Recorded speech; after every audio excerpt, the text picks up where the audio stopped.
લીંબડીમાં નાનાવાસ ખાક ચોક વિસ્તારમાં દલિતો દ્વારા કેક કાપી અને બાબા સાહેબ આંબેડકરની જન્મ જયંતિની ઉજવણી કરવામાં આવી હતી.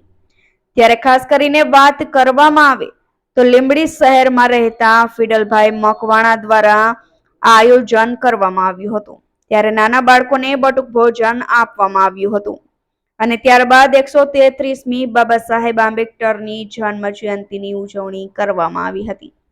તેમજ ઠંડા પીણાથી લઈને તમામ પ્રકારની સુવિધાઓ ઉપલબ્ધ કરવામાં આવી હતી.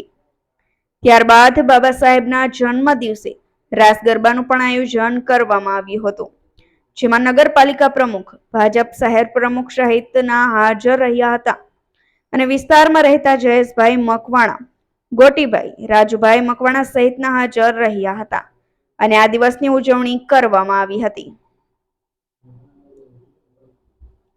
કલ્પેશ વાઢેરનો report, Gujarat national TV news, Surendranagar.